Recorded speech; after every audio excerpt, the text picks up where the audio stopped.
صلی اللہ تعالی علی خیر خلقہ سیدنا و نبینا و حبیبنا و شفیعنا و مولانا محمد وعلی آلہ و صحبہ اجمعین. اما بعد فاعوذ باللہ من الشیطان الرجیم. بسم اللہ الرحمن الرحیم. قل لا أسألكم عليه أجرا إلا المودة في القربى. صدق الله العظيم وصدق رسوله النبي الكريم.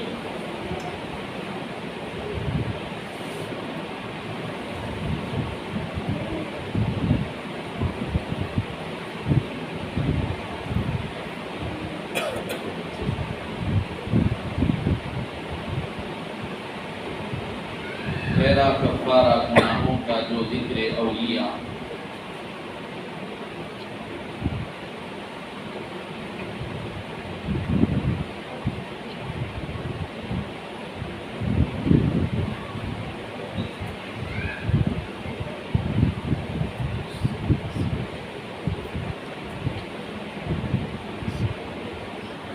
گناہوں کا جو ذکر اولیاء اور اس میں عبادت ہو جو ذکر انبیاء اور اس میں عبادت ہو جو ذکر انبیاء. پھر وہ ذکر سرور عالم کا کیسا مرتبہ. پھر وہ ذکر سرور عالم کا کیسا مرتبہ.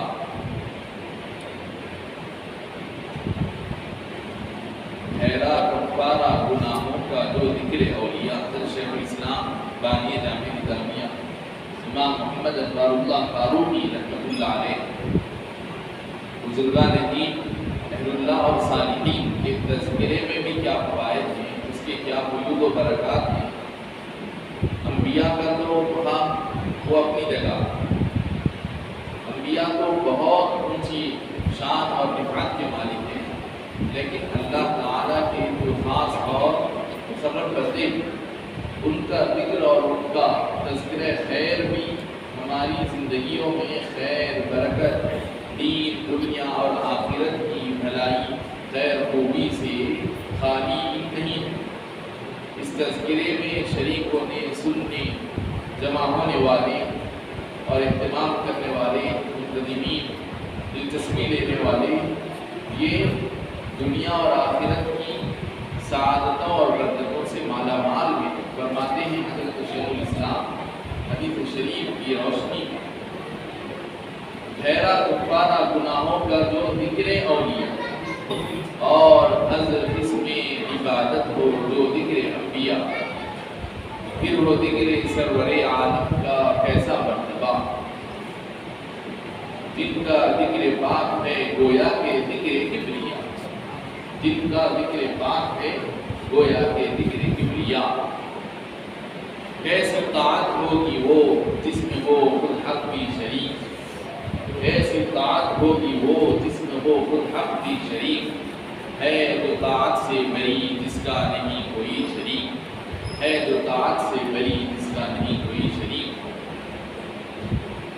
محترم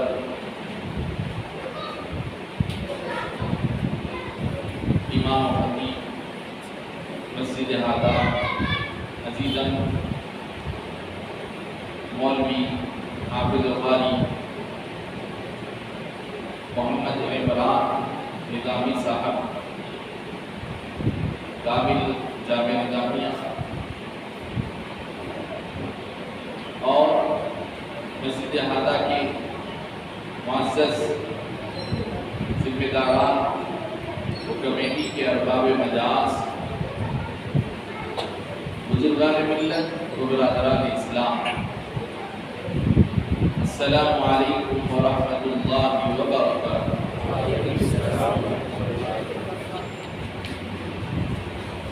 ہم سب کے لیے یہ جو مواقع ہیں بزرگان دین اہل اللہ اور صالحین انبیاء کرام صحابہ اعظام اہل بیت کرام ان کے حوالے سے یہ جو کچھ موقع اور مناسبتیں اور یادگار ایام ہیں، ان موقعوں پر اہتمام کرنا یہ اللہ تعالیٰ کے فرمان کی تکمیل ہے۔ اللہ تعالیٰ کا ارشاد ہے وَذَكِّرْهُمْ بِأَيَّامِ اللَّهِ، اور اے نبی پاک آپ ان لوگوں کو تذکیر فرمائیے، ذکرہم تذکیر فرمائیے، یاد دہانی کروائیے، نصیحت کیجیے، ان کو یاد دہانی کروائیے اللہ کے مخصوص ایام، اللہ کے مخصوص دنوں کے ذریعے سے ان کو اللہ کی قدرت، اللہ کے خوف، اللہ کی نعمتوں اور اللہ کے عذاب کو یاد دہانی کروائیے۔ کہ قرآن پاک میں نبی پاک صلی اللہ علیہ وسلم کو اللہ رب العزت نے مخصوص ایام کے ذریعے سے، اس کی مناسبتوں سے اللہ رب العزت کے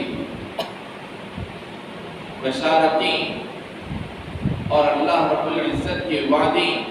اور اللہ کے وعیدیں، ان کو یاد دہانی کروانے کا اللہ نے نبی پاک صلی اللہ علیہ وسلم کو حکم فرمایا۔ تو یہ جو سال بھر کے مختلف ماہ و ایام ہیں، اس کے اندر جو مختلف مناسبتیں ہم دیکھتے آ رہے ہیں کہ آپ مثلا عاشورے کا دن، عاشورے کا دن یہ اللہ کا ایک خاص دن ہے، اور کوئی 100-200 سال سے نہیں بلکہ انسانیت کی تاریخ سے پہلے سے اس کی عظمت چلی آ رہی ہے کہ اللہ تعالیٰ اس کو ایک عظمت والا دن بنایا۔ بتایا گیا کہ اسی دن حضرت آدم علیہ السلام کے جسد اطہر میں، یعنی جو مٹی کا پتلا پہلے بنایا گیا اور پھر اللہ رب العزت کے حکم سے اس میں جان اور روح کی گئی، تو وہ اسی عاشورے کے دن۔ پھر ابھی دنیا میں انسان اس زمین پر بسے بھی نہیں تھے، حضرت آدم علیہ السلام زمین پر جو اتارے گئے پہلی مرتبہ، تو وہ عاشورے کا دن۔ حضرت آدم علیہ السلام کی توبہ جو قبول ہوئی اسی عاشورے کے دن۔ پھر قیامت بھی تو قائم ہونے والی ہے اسی عاشورے کے دن۔ غرض کی مختلف باتیں اس ایک مخصوص اللہ کی فضیلتوں اور عظمتوں سے بھرے ہوئے دن سے جڑی تھی۔ اسی طرح نبی پاک صلی اللہ علیہ وسلم کی شب معراج کا جو واقعہ، اس کی مناسبت سے اسلامی تاریخ میں ماہ رجب کی 27ویں شب ایک اللہ والا دن بن گئی، جس کے بارے میں فرمایا جا رہا ہے ذکرہم بأیام اللہ، کہ اللہ کے دنوں کے ذریعے سے ان بندوں کو تذکیر، نصیحت اور یاد دہانی فرمائے۔ اسی طرح نزول قرآن کی جو رات شب قدر ہے، وہ بھی ایک اللہ کا دن قرار پائی کہ اللہ کا خاص فضیلتوں اور رحمتوں والا دن بن گئی۔ اسی طرح نبی پاک صلی اللہ علیہ وسلم کا یوم ولادت، وہ بھی ایک اللہ کی نعمت عظمیٰ اس انسانیت کو اس دن نصیب ہوئی۔ نبی پاک صلی اللہ علیہ وسلم کے مجسم وجود کی شکل، آپ کے وجود مسعود سے ساری انسانیت کو روشنی، ہدایت اور نور اور رحمت نصیب ہوئی۔ تو اس حوالے سے نبی پاک صلی اللہ علیہ وسلم کا یوم ولادت اور آپ کی شب ولادت، یہ دو بھی کائنات کے لیے اللہ کے ان مخصوص ایام میں سے ہوئے جن کے ذریعے سے اللہ رب العزت ان انسانوں کو، بندوں کو نصیحت اور تذکیر فرمانے کی تلقین فرما رہا۔ اب اللہ رب العزت جو بندوں کو ان ایام کے ذریعے سے نصیحت نصیحت اور تلقین فرمانے کے لیے نصیحت کی تلقین فرمانے کا جو حکم دیا کہ نبی پاک علیہ السلام ہمارے نبی پاک علیہ السلام کو اللہ رب العزت نے بشیر بھی بنایا، نذیر بھی بنایا۔ بشیر کا مطلب ہے خوشخبریاں سنانے والا، جنت کی نعمتوں سے لوگوں کو واقف کروانے والے۔ اللہ رب العزت نے جو نیک بندوں کے لیے جو وعدے فرمائے ہیں ان کے اجر و ثواب کی، وہ خوشخبریاں سنانے والے نبی بشیر اور نذیر اللہ کے نافرمانوں کو، اللہ کے احکام کی خلاف ورزی کرنے والوں کو ڈرانے والے۔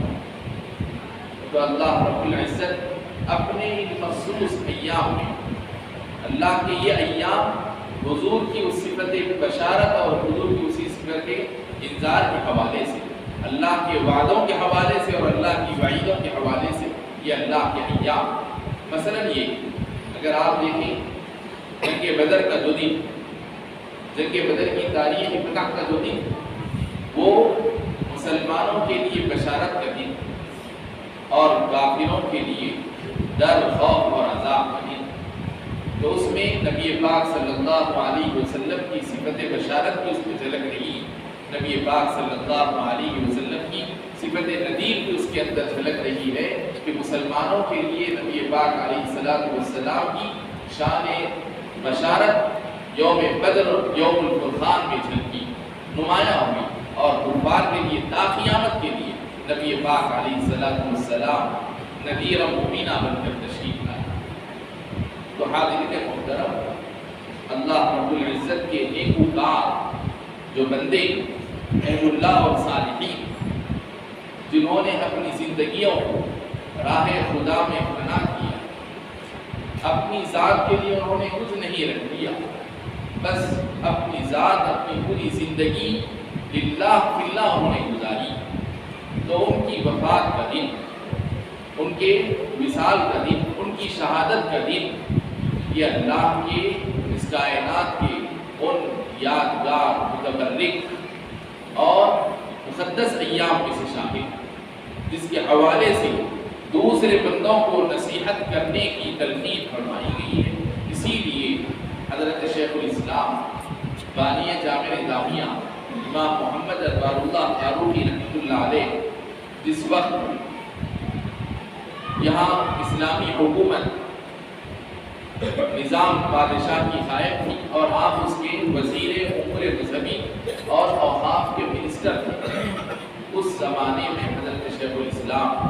بانی جامع نظامیہ علیہ رحمۃ الرضوان نے حکومتی سطح پر،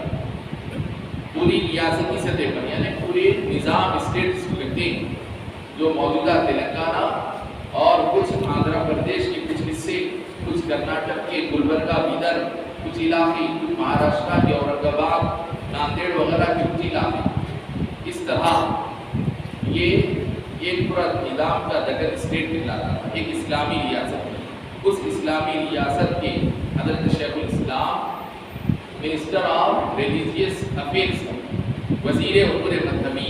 اوقاف کے منسٹر تھے۔ تو اس زمانے میں حضرت شیخ الاسلام نے باضابطہ طور پر خلفائے راشدین،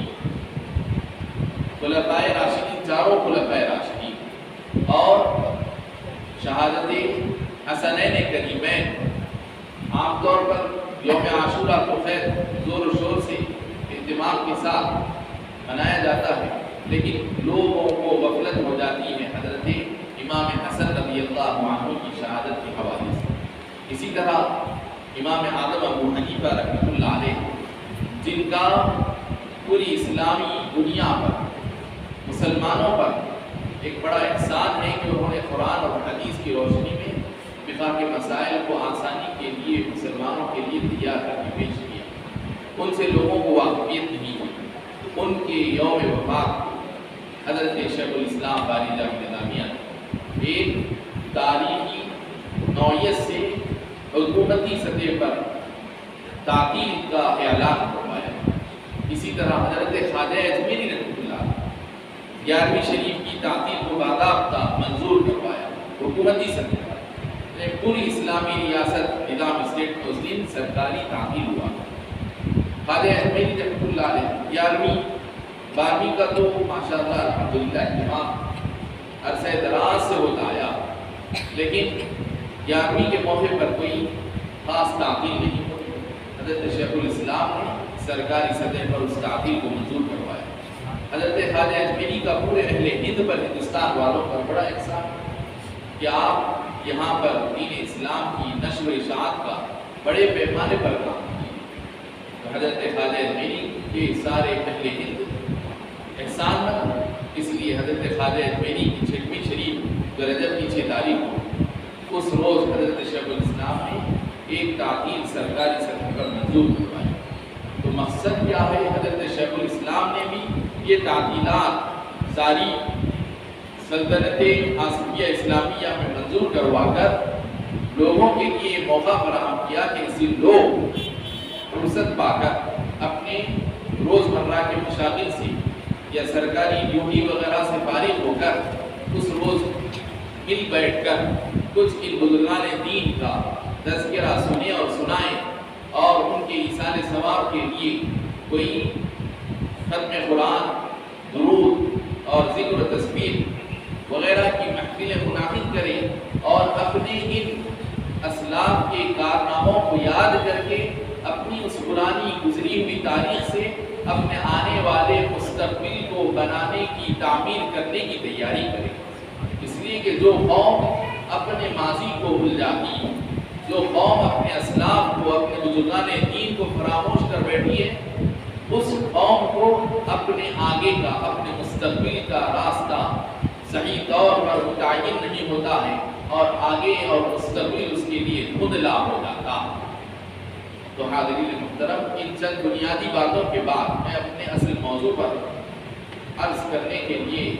پہلی بات یہ ہے کہ ان بزرگان دین کے تذکرے سننے سے فائدہ کیا ہوگا۔ کہ لوگ بولیں گے کہ بھائی ٹھیک ہے، نبی پاک علیہ الصلوۃ والسلام تو بانی اسلام ہیں، اسلام کے نبی ہیں، ان کی سیرت کو سننا چاہیے، بیان کرنا چاہیے، انہی سے پوری شریعت بنی۔ لیکن یہ جو مختلف اور موقع جو کہ نبی کا درجہ نہیں رکھتے ہیں، خلفائے راشدین کے ایام یا اہل بیت النظام کے ایام ہیں، ان سے کیا فائدہ؟ تو ایک فائدہ تو یہ ہے کہ اسلاف کو ہم پڑھیں گے، سنیں گے، سمجھیں گے تو ہم اپنے مستقبل کا راستہ متعین کر سکیں گے۔ پھر اس کے علاوہ آخرت کا کیا فائدہ ہے؟ میں حضرت شیخ الاسلام کے اشعار جو حدیث کی روشنی میں ہے، میں عرض کیا کہ ٹھہرا کفارہ گناہوں کا جو ذکر اولیاء، یعنی اولیاء اللہ، اہل اللہ اور صالحین، یہ صحابہ کرام، اہل بیت عظام، ہم سب جانتے ہیں کہ یہ جو صحابہ کرام، یہ اہل بیت عظام، یہ انبیاء تو نہیں، لیکن اولیاء اللہ میں سب سے بڑے، اونچے اور اعلیٰ درجے کے اولیاء ہیں۔ یہ تو صحابہ کرام ہیں، اور حضور کے جو اہل بیت عظام، حضرت بی بی فاطمہ الزہرا رضی اللہ عنہا، حضور کی چاروں صاحبزادیاں، اور سیدنا امام حسین، سیدنا امام حسن رضی اللہ عنہم، یہ ولایت کے اتنے بڑے اونچے مرتبے پر ہے کہ قیامت تک ان کے بعد والے زمانے میں کوئی ولی بھی ان کے مرتبے کو نہیں پہنچنے والا۔ یہ ایسے بڑے اونچے درجے کے ولی، ولایت کا سب سے آخری مرتبہ، ولایت کا سب سے اونچا مرتبہ ان حضرات کا، وہ یعنی حضرت غوث پاک رضی اللہ عنہ، جن کو ہم ساری امت کے اولیاء کا سردار مانتے ہیں، وہ بھی یہ کہتے ہیں کہ یہ صحابہ کرام جو حضور کو دیکھے ہوئے، ان کے زمانے میں وہ رسول پاک صلی اللہ علیہ وسلم کے موجودگی میں، آپ کی معیت میں، آپ کی مصاحبت میں جو جہاد فرمائے، اور اس جہاد کے دوران ان کے گھوڑے کے ٹاپ سے جو دھول اڑ کر گھوڑے کے ناک میں گئی، اس دھول کے برابر حضرت پیران پیر فرماتے ہیں کہ میرا مقام ہے۔ تو یہ وہ مقام کے حامل اہل اللہ اور صالحین ہیں، یہ وہ اہل بیت عظام ہیں۔ نبی پاک علیہ السلام ان کے متعلق کیا ارشاد فرمائے، ان کے کیا فضائل اور مناقب ہیں، ہم ان کے لیے اگر اپنی زندگی ان کے لیے لگا دیں، ان کی غلامی اگر ہم کو نصیب ہو جاتی، تو اگر ہم ان کی زندگی بھر ان کی غلامی میں رہ جاتے تو بھی ان کا حق ادا نہ کرتے۔ اگر اللہ تعالی ہم کو ان کے زمانے میں پیدا کرتا اور اگر ہم اپنی زندگی ان کے لیے ان کے ساتھ وقت کر دیتے، ان کی غلامی میں ان کی جوتیاں سیدھے کرتے ہوئے، ان کے ساتھ صبر حضر میں رہتے ہوئے، تب بھی ہم ان کی صحبت کا حق ادا نہیں کر سکتے۔ یہ وہ شان کے مالک حضرت امام حسن، حضرت امام حسین اہل اللہ، حضرت خلفاء راشدین، حضرات اہل بیت عظام، حضرت نبی پاک صلی اللہ علیہ وسلم اپنے اہل بیت عظام کے جو فضائل اور مناقب بیان فرمائے، محدثین کرام نے، مفسرین عظام نے ان ارشادات عالیہ قرآن پاک کی تفاسیر میں اور کتب احادیث میں محفوظ فرمایا۔ قرآن پاک کی بھی مختلف آیات ان اہل بیت عظام کی شان اور منقبت کو بیان کرتی ہیں۔ رسول پاک صلی اللہ علیہ وسلم جو فضائل اور مناقب اہل بیت عظام کے مجموعی طور پر بیان فرمائے کہ سارے اہل بیت عظام کے فضائل اور مناقب کو حضور نے مجموعی طور پر بھی بیان فرمایا، اس کے علاوہ فردن ہر ایک کے انفرادی فضائل اور مناقب بھی حضور نے ارشاد فرمایا۔ چنانچہ اللہ رب العزت کا ارشاد قرآن پاک میں متعدد آیات میں اہل بیت عظام کی فضیلت کا ذکر موجود ہے۔ میں ایک آیت شریفہ آپ حضرات کے سامنے تلاوت کیا ہوں۔ اللہ رب العزت کا ارشاد ہے، قُلْ لَا أَسْأَلُكُمْ عَلَيْهِ أَجْرًا إِلَّا الْمَوَدَّةَ فِي الْقُرْبَى۔ اے نبی پاک آپ ارشاد فرما دیجیے کہ میں تم سے نہیں مانگتا کہ نبی پاک علیہ السلام جب دین اسلام کی دعوت دینے لگے، لوگوں کو دین اسلام کی طرف بلانے لگے، تو لوگوں کو یہ کھٹکا ہوا کہ آخر یہ سارے لوگوں کے پیچھے کیوں پڑے، یعنی لوگوں کے ذہنوں میں مختلف شکوک شبہات آنے لگے کہ آخر یہ جی جان لگا کر کوئی اور کام کے پیچھے نہیں جا کر کسی ایک کام کے پیچھے لگے ہیں کہ ہر ایک کو بلاتے پھر رہے ہیں، تو آخر شاید ان کا اس کے پیچھے نعوذ باللہ کوئی مقصد ہے، یہ کچھ حاصل کرنا چاہتے ہیں، کچھ ہم سے مانگنا چاہتے ہیں، کچھ مال اور دولت بٹورنا چاہتے ہیں۔ اس طرح کے خیالات ان کفار مکہ، ان دشمنان اسلام کے ذہنوں میں آئے، تو اللہ رب العزت قرآن پاک کی آیت نازل فرما کر اپنے رسول پاک کی برات عرش الہی سے اللہ نے اس کو ظاہر فرمایا اور حضور کی زبانی کہلوایا، لا اسألکم علیہ اجرا الا المودۃ فی القربى۔ اے محبوب آپ ان سے یہ فرما دیجیے، اے محبوب آپ ان سے یہ ارشاد فرما دیجیے، ان سے صاف طور پر علانیہ طور پر یہ کہہ دیجیے، لا اسألکم علیہ اجرا الا المودۃ فی القربى۔ تم کو جو کھٹکا لگا ہے کہ شاید میں یہ ایمان کی تبلیغ کر کر، یہ دین کی دعوت دے کر اس کے بدلے میں تم سے کوئی دنیا حاصل کرنا چاہتا ہوں گا، شاید میں اس کے بدل تم سے کوئی مال و دولت کا مطالبہ کرنے آیا ہوں، شاید میں اس کے ذریعے سے تمہارے درمیان کوئی اپنا پوزیشن بنانے کے لیے آیا ہوں، شاید یہ تم سمجھ رہے ہوں گے، لیکن ایسا کچھ نہیں ہے۔ لا اسألکم علیہ اجرا، میں اس دین کی دعوت اور اللہ کے پیغام کی تبلیغ پر تم سے کسی قسم کا کوئی اجر اور اجرت تم سے مانگنے نہیں آیا، میں تم سے کسی قسم کی کوئی چیز کا سوال نہیں کرتا ہوں، الا المودۃ فی القربى، صرف ایک ہی چیز ہے کہ رشتہ داری کی محبت کا سوال کرتا ہوں، رشتہ داری کی بنیاد پر محبت کا سوال کرتا ہوں۔ تو حاضرین محترم، رشتہ داری کی محبت کا کیا معنی اور مطلب ہے، اس بارے میں مفسرین کرام مختلف جو باتیں بیان فرمائے، اس میں کی ایک بات یہ بھی ہے کہ رشتہ داری کی محبت کا مطلب یہ ہے کہ میرے جو رشتہ دار، میرے جو اہل بیت عظام ہیں، میرے جو اہل خانہ ہیں، ان سے تم محبت اور خلوص رکھا کرو، ان کے ساتھ تم خلوص اور محبت کے ساتھ، تعظیم اور تکریم کے ساتھ پیش آیا۔ تو اس آیت شریفہ میں مختلف تفاصیر کے بیچوں بیچ ایک تفسیر یہ بتائی گئی کہ رسول پاک صلی اللہ علیہ وسلم کے جتنے اہل بیت کرام، چاہے وہ آپ کی ازواج مطہرات، چاہے آپ کی آل اولاد، چاہے آپ کے دیگر نسبی رشتہ دار، آپ کے چچا جو مسلمان ہوئے وہ،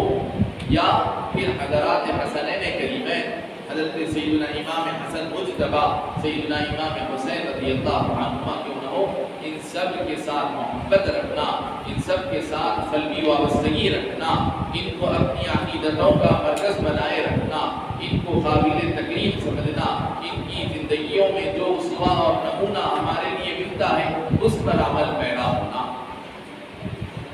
حاضرین محترم، قرآن پاک کی اور بھی آیات میں اللہ رب العزت نے نبی پاک صلی اللہ علیہ وسلم کے اہل بیت عظام کی فضیلت کو اجاگر فرمایا ہے، لیکن میں اس ایک آیت شریفہ کو آپ حضرات کے سامنے رکھتے ہوئے آگے رسول پاک صلی اللہ علیہ وسلم نے کیا ارشاد فرمایا بطور خاص حضرت سیدنا امام حسن مجتبی رضی اللہ عنہ کے متعلق، اور آپ کی سیرت اور کردار، آپ کی زندگی کی کیا روش، اور آپ نے اپنی سیرت اور اپنی زندگی کے کیا نقوش آنے والوں کے لیے چھوڑے، وہ عرض کر کے اپنی گفتگو کو ختم کرتا ہوں۔ حضرت سیدنا امام حسن مجتبی رضی اللہ عنہ کی ولادت باسعادت ہجرت کے تیسرے سال ماہ رمضان المبارک کی 15 تاریخ کو آپ کی ولادت مبارکہ ہو۔ 15 رمضان المبارک کو آپ دنیا کو اپنے وجود مسعود سے منور فرمائے، سن 3 ہجری کی بات، یعنی نبی پاک صلی اللہ علیہ وسلم مکہ مکرمہ سے مدینہ منورہ منتقل ہو کر 3 سال مکمل ہو گئے تھے۔ حضرت سیدنا امام حسن رضی اللہ عنہ کی پیدائش ہوئی، اور آپ کی شہادت، آپ کا یوم وصال سن 49 یا 50 ہجری میں ہوا، سن 49 یا 50 ہجری میں۔ تو اس طرح حضرت امام حسن رضی اللہ عنہ 45 سے کچھ زائد عرصہ اس دنیا میں آپ تشریف فرما رہے اور جامع شہادت نوش فرما کر دنیا سے رخصت ہوئے۔ حضرت امام حسن مجتبی رضی اللہ عنہ نبی پاک صلی اللہ علیہ وسلم کو بڑے دل عزیز اور بڑے محبوب، نبی پاک صلی اللہ علیہ وسلم آپ کو جب آپ کی ولادت ہوئی، حضرت سیدنا علی مرتضیٰ کرم اللہ وجہہ سے ارشاد فرمائے کہ اے علی، اس بچے کا نام تم نے کیا رکھا؟ سیدنا علی مرتضیٰ کرم اللہ وجہہ نے عرض کیا کہ حضور نام آپ ہی رکھیں گے۔ تو حضرت نبی پاک صلی اللہ علیہ وسلم ارشاد فرمائے کہ دیکھو، جبریل امین آ کر کہہ رہے ہیں کہ اس بچے کا نام حضرت ہارون علیہ السلام کے بیٹے شبر کے نام پر رکھو، اور حضرت موسیٰ کے زمانے میں جو زبان مروج تھی، جس کو عبرانی زبان کہتے ہیں، اس زبان میں شبر کا لفظ کا ترجمہ اگر عربی زبان میں کیا جائے تو وہ عربی زبان میں ہے سین نون سے حسن بنتا۔ تو اسی لیے حسن رضی اللہ عنہ کا نام حضرت ہارون کے فرزند حضرت شبر علیہ السلام کے نام پر رکھا ہے۔ تو اسی وجہ سے امام حسن اور امام حسین رضی اللہ عنہما کو شبر اور شبیر کے نام سے بھی یاد کیا جاتا ہے، کیونکہ یہ دو نام دراصل حضرت ہارون علیہ السلام کے فرزندوں کے ہیں۔ اسی کا عربی میں ترجمہ کیا جائے گا تو شبر اور شبیر کا ترجمہ ہوتا ہے حسن اور حسین، اور یہ دو وہ نام جو عام طور پر عرب میں کبھی بھی اس کا کوئی رواج نہیں تھا، بلکہ بالکل پہلے نبی پاک صلی اللہ علیہ وسلم نے اللہ رب العزت کے پاس سے حضرت جبریل امین علیہ السلام کے ذریعے آئی ہوئی وحی کے مطابق حضور نے یہ نام تجویز فرمائے۔ چنانچہ امام حسن کا نام، امام حسین کا نام نبی پاک صلی اللہ علیہ وسلم حضرت جبریل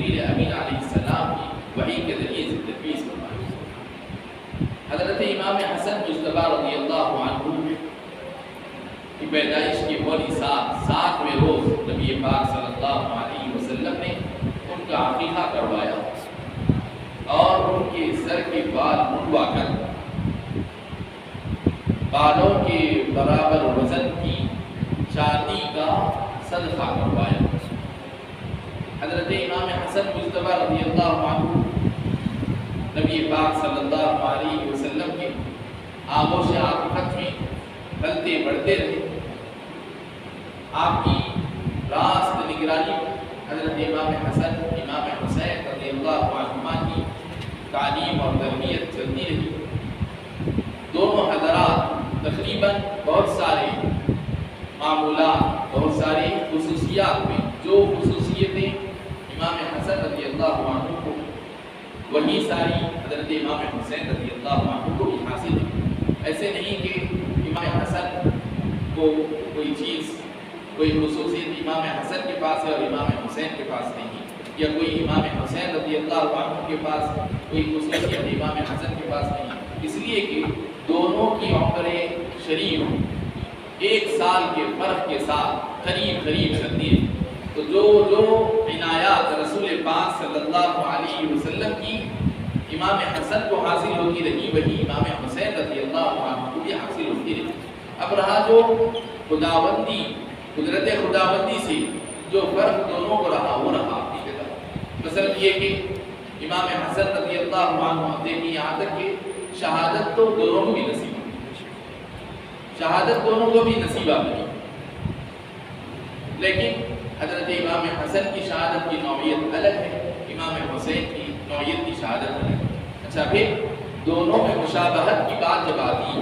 دونوں کو رسول پاک صلی اللہ علیہ وسلم سے مشابہت اور مناسبت،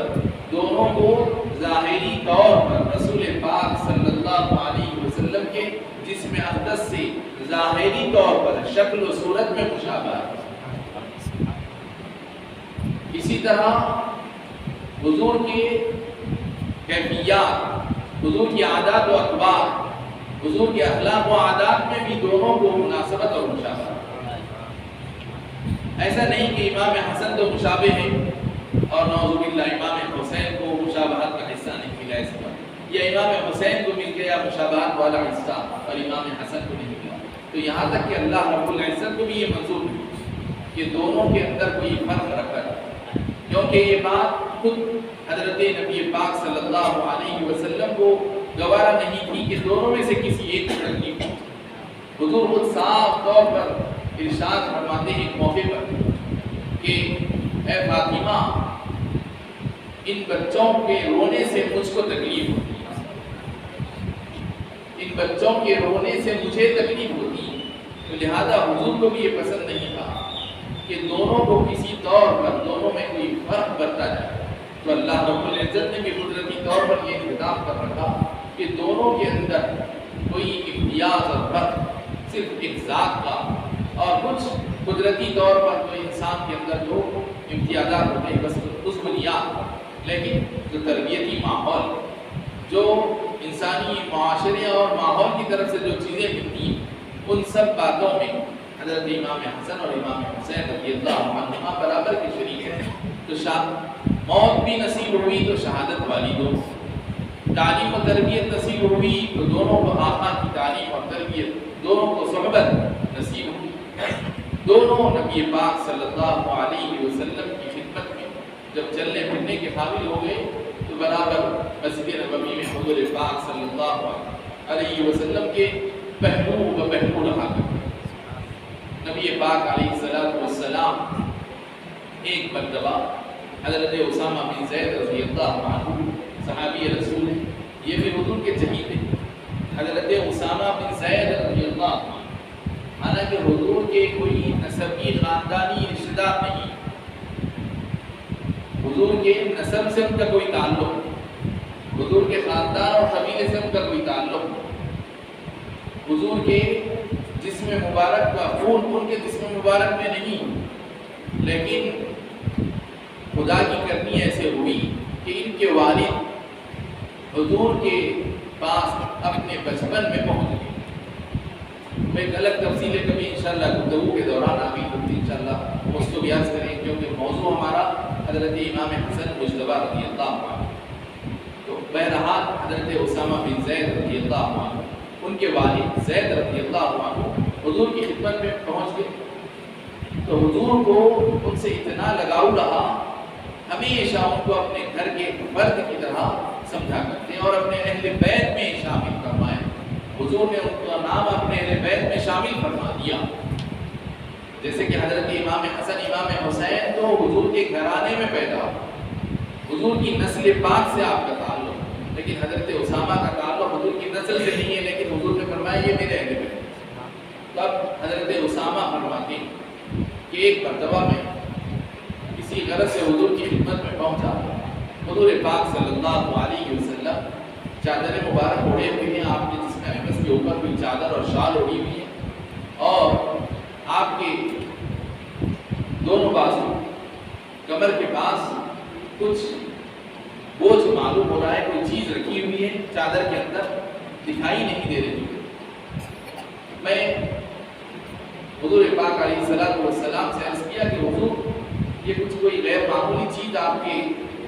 کمر پر نظر آ رہی ہے۔ تو حضور پاک علیہ السلام اپنی کمر پر سے جب کپڑا چادر ہٹائے تو میں کیا دیکھتا ہوں کہ آپ کے دونوں جانب دونوں شہزادے بیٹھے ہوئے ہیں، ایک جانب حضرت امام حسن رضی اللہ عنہ، دوسری جانب حضرت امام حسین رضی اللہ عنہ۔ تو کس قدر شفقت کے ساتھ حضور پاک علیہ السلام ان کو کس محبت کے ساتھ ایک آقائے دو جہاں ہے، دنیا اور آخرت پوری آپ کی شہنشاہیت میں ہے، پوری کائنات کے آپ اللہ رب العزت نے آپ کو بادشاہ بنایا، سلطنت عطا، سارے خزانے آپ کے ہاتھ، لیکن آپ دیکھیں کیسے توازن کہ کوئی اس کے اندر حضور یہ نہیں سمجھ رہے کہ ایک دنیا کا بادشاہ ہو تو وہ اپنے پروٹوکول کے خلاف سمجھے گا، اس طرح وہ یہ سمجھے گا کہ میں کیسے اس طرح لے کر باہر جاؤں، لیکن حضور پاک علیہ السلام انسانوں کو انسانیت سکھانے کے لیے آئے۔ ایک صحابی ایک مرتبہ حضرت نبی پاک علیہ السلام کو دیکھیں کہ حضور اپنے نوازوں کا بوسہ لے رہے ہیں۔ ایک صحابی نے عرض کیا کہ حضور آپ بوسہ لے رہے ہیں، یعنی اس زمانے میں جاہلیت کا دور، اور وہ یہ سمجھتے تھے کہ مرد آدمی بولتے ہو جنگجو ہونا، ایک لڑاکا ہونا، لڑنے مارنے مر جانے والا، اور اس طرح بچوں کو لے کر بچوں کو کے ساتھ نرمی کے ساتھ پیش آنا، ان کے ساتھ محبت کا انداز اپنانا، اس کو عرب لوگ یہ سمجھتے کہ یہ آدمی کی مردانگی اور اس کی مروت کے خلاف، اس کی بہادری کے خلاف، اس کی جواں مردی کے خلاف، اس کے لڑاکا ہونے کے خلاف، اور وہ اپنے آپ پر بڑا فخر محسوس کرتے کہ اگر کوئی آدمی جتنا زیادہ وسیلہ ہوگا، جتنا زیادہ لڑاکو پن کے مزاج کا ہوگا، اس کو بڑی بہادری سمجھے۔ اور کسی جاہلیت کے اس خیال کی وجہ سے وہ کبھی کسی بچوں کو مربت اور شفقت کے ساتھ اپنے قریب نہیں کرتے، دل میں اگر شفقت رہی بھی تو کرنے کو سوچتے کہ اگر میں اس طرح کروں گا تو پورے عرب معاشرے میں میری دھاک چلی جائے اور میرے اوپر ایک دھبا لگ جائے گا، یہ سمجھ کر بچوں کے ساتھ مرد آدمی بالکل ایک امتیاز کے ساتھ ایک ڈراؤنی انداز تھا۔ جو نبی پاک علیہ السلام تو جب وہ صحابی نے عرض کیا کہ حضور آپ بچے کا بوسہ لیتے ہیں، تو حضور پاک علیہ السلام نے ارشاد فرمایا اگر اللہ نے تمہارے دل سے شفقت اور ہمدردی کو نکال لیا ہے تو میں کیا کر سکتا ہوں کہ اللہ تعالیٰ نے تمہارے دل سے شفقت اور ہمدردی کو نکال لیا ہے۔ اسی لیے حضور پاک علیہ السلام ارشاد فرمائے کہ اللہ تعالیٰ کی طرف سے دل میں شفقت اور ہمدردی پیدا جو کی جاتی ہے، جب اللہ تعالیٰ کسی پر رحمت کی نظر ڈالتا ہے تو اس کے دل میں اللہ تعالیٰ شفقت اور مہربانی کو پیدا کرتا ہے۔ تو کسی کے دل میں شفقت اور مہربانی کا پیدا ہونا یہ اللہ کی نظر عنایت ہوتی ہے۔ تو حاضرین محترم، حضرت امام حسن مجتبی رضی اللہ عنہ کو نبی پاک علیہ السلام بلکہ امام حسین رضی اللہ عنہ کو، جیسے کہ میں بھی عرض کر رہا تھا، دونوں کے فضائل قریب قریب، یہ دونوں کو حضور پاک علیہ السلام ایک ساتھ لے لیتے اور ان کو دونوں کو پھولوں کی طرح سونگتے، جیسے کہ پھول کو ہم لے کر سونگتے ہیں، رسول پاک صلی اللہ علیہ وسلم ان دونوں حضرات کو لے کر سونگتے اور اپنے جسم میں مبارک سے چمٹا لیتے۔ راوی کہتے ہیں، حدیث شریف میں آتا ہے کہ حضرت نبی پاک صلی اللہ علیہ وسلم بی بی فاطمہ الزہرا رضی اللہ عنہا کے گھر تشریف لاتے تو فرماتے کہ میرے دونوں بچے کہاں ہیں، اور ان کو بی بی فاطمہ کو فرماتے کہ دونوں بچوں کو بلاؤ، میرے دونوں بچوں کو بلاؤ۔ حضور کیا فرماتے ہیں؟ میرے دونوں بچوں کو بلاؤ۔ پھر طلب فرماتے ہیں اور جب وہ آ جاتے ہیں تو حضور ان کو دونوں کو اپنے سے قریب کرتے، سمیٹ کر ان دونوں کو سونگتے اور اپنے جسم مبارک سے چمٹا دیتے۔ یہ شان ہے حضرت امام حسن اور امام حسین رضی اللہ عنہما۔ یہ شان کس کو مل سکتی ہے؟ کہ کوئی ہو سکتا ہے کہ کسی کو کوئی بڑا عہدہ مل جائے، لیکن یہ جو حضور کا ان کے ساتھ جو قلبی تعلق، حضور کی ان سے یہ جو محبت ہے، یہ محبتوں بھرا ماحول حضور کے ساتھ، یہ کسی اور کا نصیبہ نہیں بن سکتا۔ پھر اسی طرح نبی پاک علیہ السلام ایک حدیث میں یہاں تک ارشاد میں فرما دیے کہ یہ دونوں میری جنت کے خوشبو کے پھول کہ یہ دونوں جنت کے دو پھول ہیں۔ پھر حضور پاک علیہ السلام ایک اور حدیث شریف میں ارشاد فرماتے ہیں کہ حسن اور حسین نوجوانان جنت کے سردار۔ چنانچہ ایک صحابی حضرت سیدنا حذیفہ بن الیمان رضی اللہ عنہ کا نام حذیفہ بن الیمان رضی اللہ عنہ، ایک صحابی ہیں حضور کی، ایک خاص لقب ان کا ہے رازدان رسول صلی اللہ علیہ وسلم، ہمراز رسول، حضور کے ہمراز، کہ حضور نے ان کو کچھ ایسی باتیں قیامت کے قریب پیش آنے والے فتنے حضور ان کو اکیلوں کو بتائے، وہ کسی اور صحابی کو حضور نہیں بتائے، ان کو اکیلوں کو طلب فرما کر حضور قیامت تک کے قریب کیا کیا واقعات پیش آنے والے ہیں، امت میں کتنے کیا کیا رونما ہونے والے ہیں، کیا کیا علامات قیامت پیش آنے والی ہیں، حضور ان کو اکیلوں کو بتایا گیا۔ حتیٰ کہ ایک مرتبہ جب کہ حضرت عمر فاروق رضی اللہ عنہ کا عہد خلافت تھا، آپ مسند خلافت پر باعث سے حضرت عمر فاروق رضی اللہ عنہ امیر المومنین خلیفۃ المسلمین ہیں۔ اب مسلمانوں کی کسی مصلحت کے پیش نظر، کیونکہ آپ پورے مسلمانوں کا انتظام سنبھالے ہوئے، آپ کو مقابلہ تھا یہودیوں سے، عیسائیوں سے، ایران کے مجوسیوں، مشرکوں سے، تو آپ کے ذہن میں ایک موقع پر خیال ہوا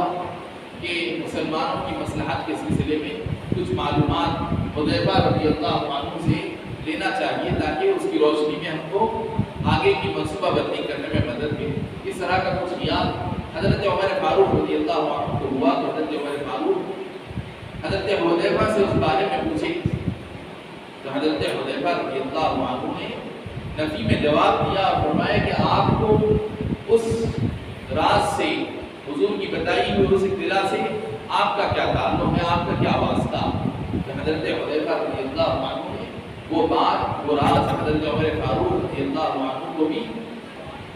آشکار نہیں فرمایا، حضرت عمر فاروق کے سامنے جو اس کو آپ نے نہیں کھولا، حالانکہ خلیفہ ہو، تو اس لیے حضرت حذیفہ رضی اللہ عنہ کا لقب ہے ہمراز رسول،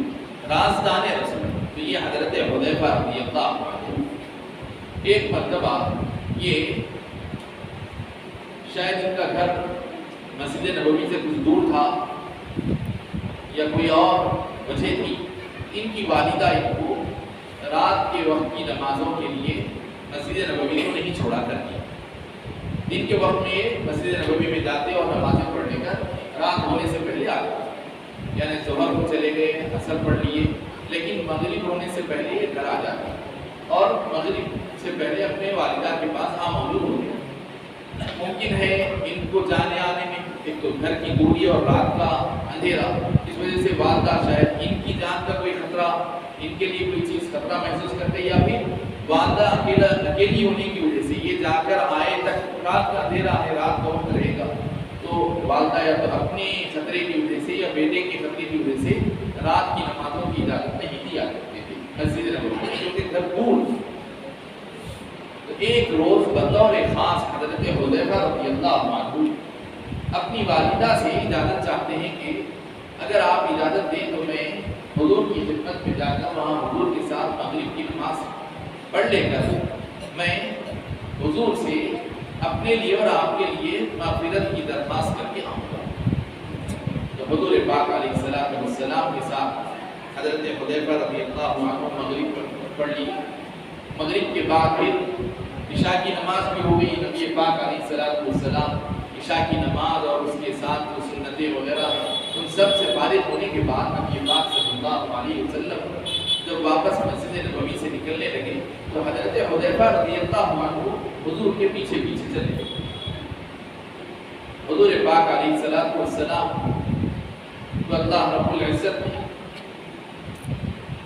عام لوگوں کو وہ باتیں معلوم نہیں ہوتی، حضور پاک علیہ السلام کو اللہ رب العزت نے ایسا غیبی علم عطا فرمایا کہ آدمی کچھ بولنا چاہتا حضور اس کے دل کی بات بیان کرتا۔ اب حضرت حذیفہ مسجد میں آئے، نماز پڑھ لی، ابھی تو عبادتیں ہو رہی، حضور سے کوئی ان کا کنٹیکٹ بھی نہیں ہوا، رابطے میں نہیں آئے، بات نہیں ہوئی، ابھی تو خالی عبادتیں ہوئی، مغرب ہوئی، اس کے بعد پھر عشاء ہوئی، عشاء کی سنتوں سے فارغ ہو کر ابھی تک بھی حضور سے وہ بات تو نہیں کی، بس چلنے لگے پیچھے پیچھے حضرت حذیفہ رضی اللہ عنہ۔ حضور پاک علیہ السلام اچانک آواز کی حذیفہ ہے کیا؟ تو حضرت حذیفہ رضی اللہ عنہ اپنی حاضری کا جواب دیے کہ حضور پاک علیہ السلام، حالانکہ بس اتنا ہی کہ حذیفہ ہے کیا؟ تو حضرت حذیفہ رضی اللہ عنہ اپنے موجودگی پر انہوں نے لبیک کہا کہ اپنے موجود ہونے کا انہوں نے حضور کے سامنے احساس دلایا، بس اتنا ہی ان کا کہنا تھا۔ حضور نے فرمایا غفر اللہ لک ولأمک، اللہ تعالیٰ تمہاری اور تمہاری والدہ کی مغفرت فرمائے۔ اب دیکھیے والدہ سے کیا اجازت لے کر نکلے کہ میں حضور کے پاس جا کر نماز پڑھ لے کر اپنے لیے اور آپ کے لیے مغفرت کی درخواست کر کے آ رہا ہوں۔ خیر حضور ان سے پوچھے بھی نہیں، اور ان کا جو مدعا تھا حضور پاک علیہ السلام ان کا مدعا ان سے پوچھے بغیر حضور ان کے مدعا کو بیان فرما دیا اور ان کو دعا دے دی مغفرت۔ اب اس کے بعد حضور پاک علیہ السلام آگے کیا ارشاد فرمائے؟ آگے حضور ارشاد فرمائے کہ دیکھو یہ ایک فرشتہ آیا ہوا جو اس سے پہلے کبھی زمین پر نہیں آیا۔ حدیث شریف میں حضور فرما رہے ہیں دیکھو ایک فرشتہ آیا ہوا، ایک فرشتہ مجھ کو خوشخبری دینے آیا جو اس سے پہلے کبھی زمین پر نہیں اترا۔ وہ یہ خوشخبری دے رہا ہے مجھے کہ بی بی فاطمہ تمام خواتین جنت کی سردار ہے۔ بی بی فاطمہ تمام خواتین عالم کی سردار ہیں، اور پھر حسنین کریمین تمام نوجوانان جنت کے سردار، سیدہ شباب اہل جنت۔ یہ فرشتہ خوشخبری دینے کے لیے آیا ہے، اور یہ وہ فرشتہ ہے جو اس سے پہلے کبھی زمین پر نہیں آیا۔ تو آپ حاضرین محترمہ اندازہ لگائیں کہ کس قدر یہ حضرات کا مقام ہے، عالی مقام، کس قدر ان کا مقام ہے کہ ان کی بشارت، ان کے مقام کو بتانے کے لیے فرشتے آ رہے ہیں، ان کے مقام کو بیان فرمانے کے لیے آسمان سے اللہ رب العزت فرشتوں کو بھیج رہا ہے، جو فرشتے کے اللہ کے احکام، اللہ کا دین،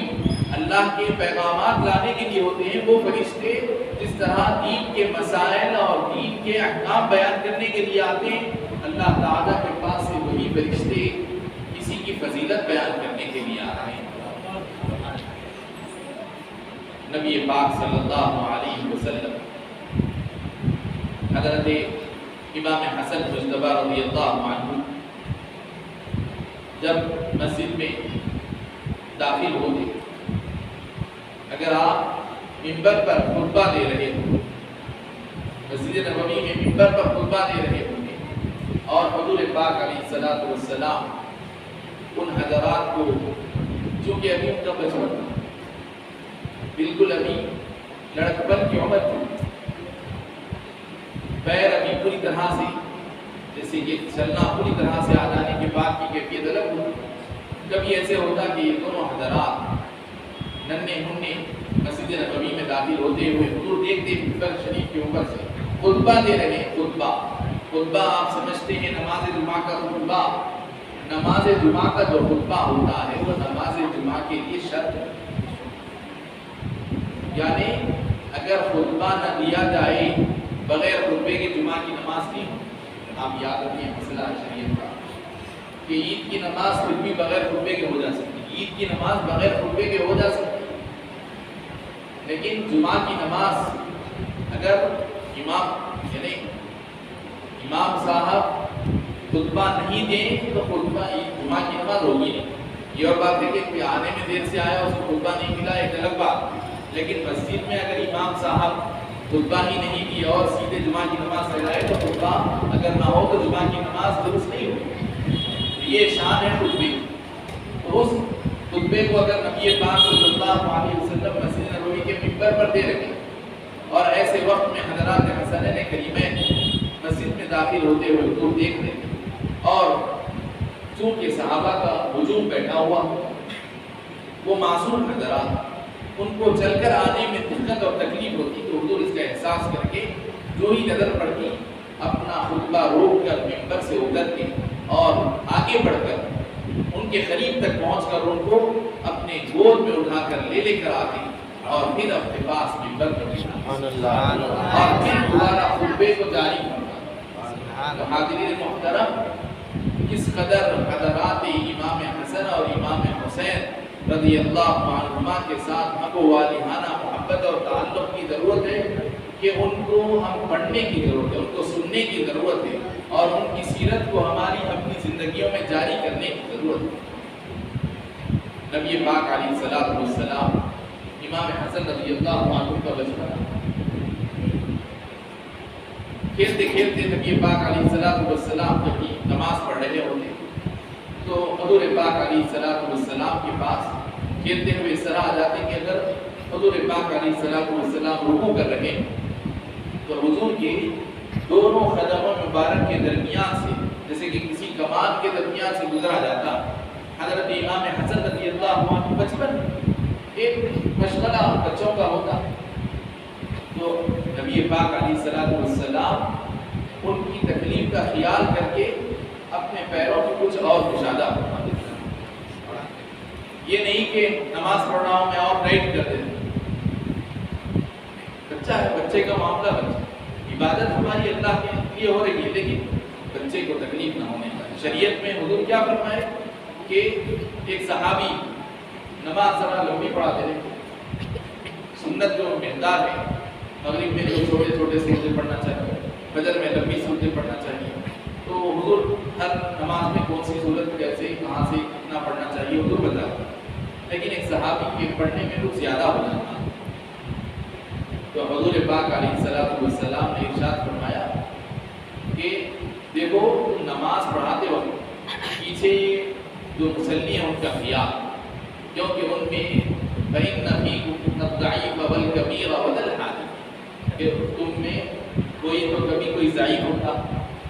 کوئی ضعیف آدمی ٹھہرے نہیں جائے گا، یا کوئی اور تکلیف ہوگی اور عمر رسیدہ ہوگا، کوئی کمزور ہوگا، خواتین ہوں گی، اور پھر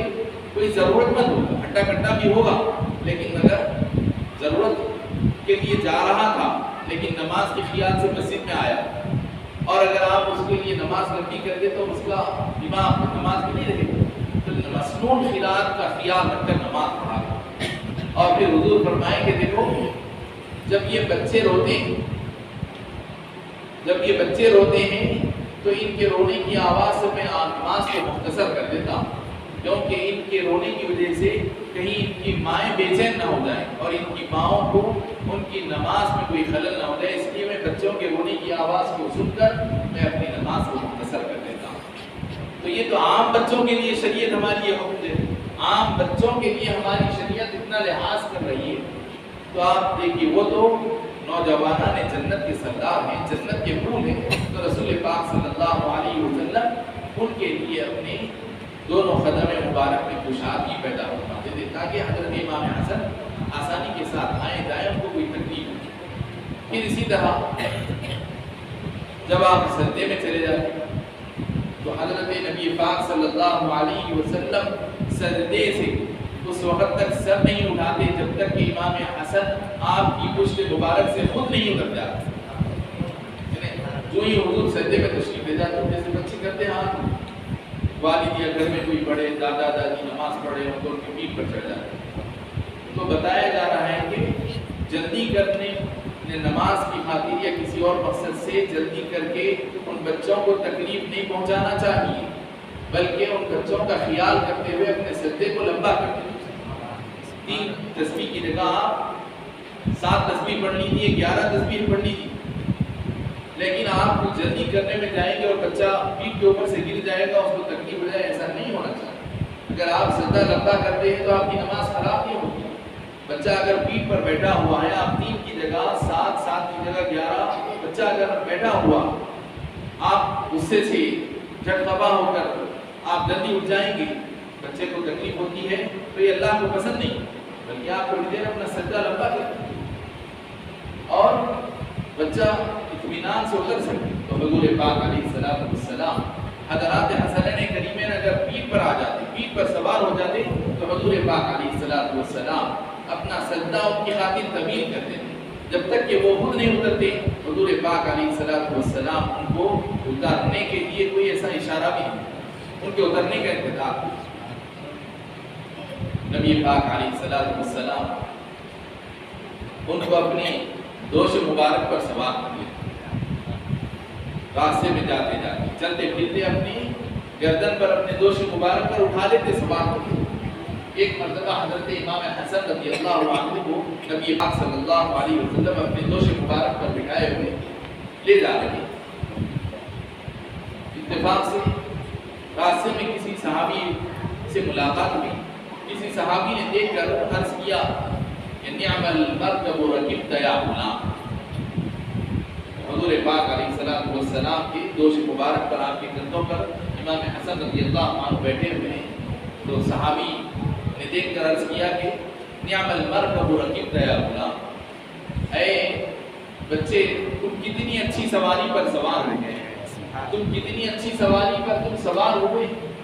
تو نبی پاک علیہ السلام جواب میں ارشاد فرمائے وَنِعْمَ الرَّاكِبُ هُوَ، پلٹا کر جواب میں حضور صحابی سے فرماتے ہیں اور تم یہ نہیں دیکھتے ہو کیا سواری کیسی ہے، یہ تو تم دیکھ رہے ہو، سواری کتنی اچھی ہے یہ تو تم دیکھ رہے ہو، کیا تم یہ نہیں دیکھتے کہ سوار بھی کتنا اچھا ہے؟ سوار بھی کیسا اچھا سوار ہے، وہ بھی تو دیکھو۔ اللہ اکبر، دیکھیں کتنی بڑی بات حضور ارشاد فرماتے ہیں۔ ایک چھوٹے سے بچے حضرت امام حسن ان کے بچپن کا زمانہ، 3-4 سال کی عمر، اس عمر کے بچے کے لیے حضور فرما رہے ہیں چلو کوئی بچہ پڑھ لکھ کر قابل بن گیا، کوئی بچہ کوئی ڈگریاں وغیرہ لے کر آ گیا، وہ تو بول سکتے ہیں کہ کیا اچھا، یا حضور کیا فرما رہے ہیں، اشارہ دے رہے ہیں کہ یہ بچے میرے گھر کے یہ بچے کل کے آنے والے لوگوں کے سردار، آنے والی پوری دنیا کے سردار ہیں، پوری دنیا ایک طرف، ان کی سیادت ایک طرف۔ حضور فرما رہے ہیں کہ سوار بھی دیکھو کتنا اچھا۔ تو حاضرین محترم، نبی پاک صلی اللہ علیہ وسلم اس محبت اور شفقت کے ساتھ ان حضرات کے فضائل اور ان کے مناقب کو بیان فرمائے۔ حضرت امام حسن رضی اللہ عنہ کی جو خصوصیت، البتہ جو کچھ ایسی باتیں ہیں جو حضرت امام حسن رضی اللہ عنہ کی ذات میں بالکل خاص الخاص ہیں، اور کچھ باتیں وہ ہیں جو حضرت سیدنا امام حسین رضی اللہ عنہ کے لیے خاص ہیں۔ مثلا یہ کہ حضرت امام حسن کی ایک ایسی خصوصیت کو رسول پاک صلی اللہ علیہ وسلم نے بیان فرمایا جو خصوصیت کے خاص حضرت امام حسن کو حاصل ہے۔ جیسے کہ میں ابھی عرض کر رہا تھا کچھ دیر پہلے کہ تقریباً خصلتیں اور عادتیں، بہت سارے فضیلتیں اور منقبتیں ایسی ہیں امام حسن امام حسین دونوں اس میں کامن ہیں، دونوں مشترک ہیں، لیکن ایک خصوصیت ایسی بھی ہے کہ نبی پاک علیہ الصلوۃ والسلام ارشاد فرماتے ہیں ان ابنی ھذا سید، حضرت امام حسن کے متعلق حضور فرماتے ہیں ان ابنی ھذا سید ولعل اللہ ان یصلح به بین فئتین عظیمتین من المسلمین، کہ میرا یہ بیٹا سردار، میرا یہ بیٹا سردار، اور مجھے امید ہے کہ اللہ تعالیٰ اس کی بدولت، میرے اس بیٹے کی بدولت، میرے اس بیٹے کے ذریعے سے اللہ تعالیٰ مسلمانوں کی دو بڑی عظیم جماعتوں کے درمیان صلح کرواتے ہیں۔ یہ خاص حضرت امام حسن کی فضیلت کو، خصوصیت کو حضور بیان کہ میرے اس بیٹے کے ہاتھوں امت کی دو بڑی عظیم جماعتوں، مسلمانوں کی دو بڑی عظیم، حدیث کے الفاظ ہیں بین فئتین عظیمتین من المسلمین، مسلمانوں کی دو بڑی عظیم جماعتوں کے درمیان صلح ہوگی۔ تو بات کیا ہے؟ دراصل آپ سب جانتے ہیں کہ نبی پاک صلی اللہ علیہ وسلم کے وصال مبارک کے بعد ابھی نبی پاک صلی اللہ علیہ وسلم کا جنازہ بھی پڑھا نہیں، آپ کی تدفین بھی نہیں ہوئی۔ سقیفہ بنی ساعدہ میں صحابہ کرام جمع ہوئے۔ سب سے پہلے مسلمانوں نے، صحابہ کرام نے مل کر پہلے اپنے امیر کو چنا، فوری، کیونکہ بغیر امیر کے اگر رہیں گے تو حضور کا بنایا ہوا انتظام، حضور نے یہ جو ایک مسلمانوں کی جمعیت کو جمایا وہ پوری پارا ہو جانے کا اندیشہ، اگر امیر نہیں ہوتا، کوئی خلیفہ نہ ہو، کہ ون آرڈر نہ ہو، تو چار طرف سے چار آوازیں اٹھ جانے کا اندیشہ۔ اور پھر حضور نے جو شیرازہ بندی کی تھی مسلمانوں کی، وہ شیرازہ بکھرنے کا اندیشہ تھا، تو اس لیے صحابہ کرام نے وقت کی ضرورت اور رضا کر اور حضور کے لائے ہوئے نظام کو بچانے کے لیے سب سے پہلا عظیم کام جو انجام دیا، حضور پاک علیہ الصلوۃ والسلام کی تدفین سے پہلے کہ سقیفہ بنی ساعدہ، ایک بنو ساعدہ قبیلہ، ان کے محلے میں ایک بڑا چبوترا تھا، وہاں پر صحابہ کرام رضوان اللہ علیہ اجمعین آسانی سے جمع ہو سکتے تھے، تو وہاں جمع ہو کر صحابہ کرام نے سب سے پہلے اپنے امیر کا انتخاب کیا کہ اب حضور کے وصال کے بعد آگے مسلمانوں کی ساری ذمہ داریوں کو کون اٹھائے، کون مسلمانوں کی ذمہ داری کی بات کو سنبھالے گا۔ چنانچہ سب نے حضرت سیدنا ابوبکر صدیق رضی اللہ عنہ کو اپنا خلیفہ چنا، سارے صحابہ مل کر حضرت ابوبکر صدیق رضی اللہ عنہ کو ان کی اپنی کیمپین کے بغیر، ایسا نہیں کہ حضرت ابوبکر صدیق رضی اللہ عنہ کوئی اس کے لیے کیمپین چلائے یا کوئی دوسرے چلائے، سب نے اپنی اپنی مرضی سے یہی بہتر جانا کہ حضرت ابوبکر صدیق سے بڑھ کر بہتر، حضور کے بعد ہماری پوری جماعت میں ان سے بڑھ کر بہتر افضل البشر بعد الانبیاء بالتحقیق کوئی اور نہیں، لہذا ہم ابوبکر صدیق رضی اللہ عنہ کو اپنا خلیفہ مانتے ہیں۔ لہذا حضرت ابوبکر صدیق رضی اللہ عنہ کو انہوں نے سب نے خلیفہ مانا، اپنے ہاتھ پر بیعت کی۔ حضرت نبی پاک صلی اللہ علیہ وسلم کے وصال کے فوری بعد پہلے خلیفہ حضرت ابوبکر صدیق رضی اللہ عنہ بالاتفاق منتخب ہوئے۔ اب یہ دیکھیے آپ اس انداز کی حکومت کا نظام حضور ہم کو دے کر گئے کہ حضور پاک علیہ الصلوۃ والسلام کسی کو خلیفہ بنانا چاہتے تھے، لیکن جب آپ کا اخیر وقت تھا، نبی پاک صلی اللہ علیہ وسلم کے نزاع کی کیفیت میں تھے، تو نبی پاک علیہ الصلوۃ والسلام کچھ لکھنا چاہتے بھی تھے، لیکن کچھ دیر حضور کو غشی طاری ہو جا رہی تھی، پھر کچھ دیر حضور پاک علیہ الصلوۃ والسلام کو ہوش آ رہا، پھر کچھ دیر نزاع کی تکلیف کی وجہ سے پھر کچھ دیر کے لیے غشی طاری ہو جا رہی۔ نبی پاک علیہ الصلوۃ والسلام قلم اور کاغذ کو طلب فرمائے، قرطاس و قلم کو منگوائے، لیکن کچھ صحابہ نے یہ کہہ کر روک دیا کہ دیکھو حضور اس وقت تکلیف میں ہیں، ابھی حضور کو کچھ مت، حضور کی تکلیف کی کیفیت ہے، لہٰذا ایسے وقت میں حضور کو کوئی تکلیف اور زحمت نہیں دینا چاہتے۔ بہرحال لیکن نبی پاک علیہ السلام جب کبھی کہیں تشریف لے جاتے مدینہ منورہ سے باہر، حضرت ابوبکر صدیق رضی اللہ عنہ کو اپنے مسلح پر کھڑا کرتے اور آپ کی علالت کی، آپ کی بیماری کے جو اخیر ایام رہے، نبی پاک علیہ السلام ان ایام میں حضرت صدیق اکبر رضی اللہ عنہ کو اپنے مسلح پر کھڑا کرتے۔ بلکہ حدیث شریف میں آتا ہے کہ نبی پاک علیہ السلام حضرت ابوبکر کو نماز پڑھانے کے لیے حکم دیے، لیکن بیچ میں کسی نے کوئی دوسری رائے دی کہ کسی دوسرے نام کے لیے کسی نے آواز دی، تو نبی پاک صلی اللہ علیہ وسلم سخت ناراض ہوئے اور فرمائے کہ تم، بلکہ وہ آواز دینے والے گھر کی خواتین کہ حضرت ابوبکر کے نام کے مقابل میں کوئی دوسرا نام پیش کیا گیا،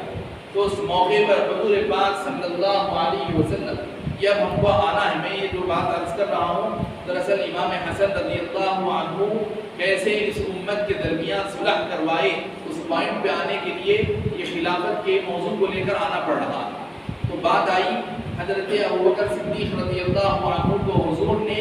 اپنی نیابت میں مصلی پر نماز پڑھانے کا حکم دینے کے لیے گھر میں فرمایا کہ مروا ابا بکر فلیصلی بالناس، گھر کی خواتین کے درمیان حضور فرمائے ابو بکر سے کہو کہ لوگوں کو نماز پڑھائے۔ گھر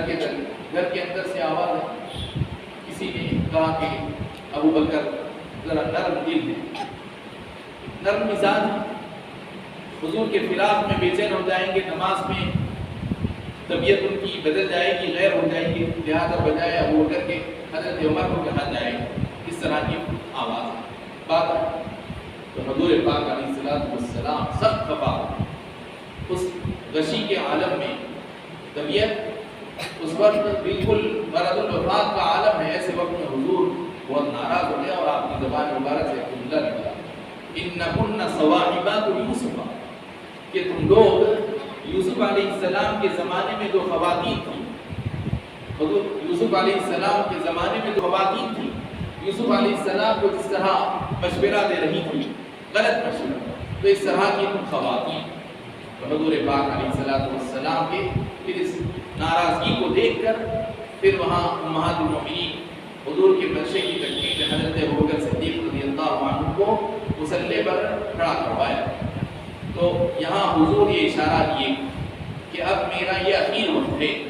میں دنیا سے رخصت ہو رہا ہوں، لہذا میرے بعد اب امت کا کام میرا یہ خلیفہ، میرا یہ یارغار سنبھالے۔ چنانچہ امت نے حضور کے اشارے اور منشے کو سمجھ کر حضور کے وصال کے بعد حضرت ابوبکر کو خلیفہ بنا۔ اب حضرت ابوبکر صدیق رضی اللہ عنہ 2.5 سال خلیفہ رہے، 2.5 سال خلیفہ رہے اور آپ کی فطری وفات کا وقت آ گیا، فطرتاً آپ کی وفات کا وقت قریب ہوا، تو آپ جبکہ آپ کے 3 نسلیں صحابی، حضرت ابوبکر صحابی، آپ کے والدین صحابی، آپ کی آل اولاد صحابی، آپ کے بیٹے بیٹیاں صحابی، مشرف اسلام، آپ کے بیٹے بھی حضور پر اسلام قبول کیا، تو چاہتے تو آپ اپنے بیٹے کو خلیفہ بنا دے سکتے، لیکن آپ امت کی یہ امانت سمجھتے ہوئے اپنے خاندان کے کسی فرد کا نام نہیں لیا، بلکہ آپ نے کیا کیا، آپ اپنے تجربے اور اپنی معلومات کی روشنی میں اپنے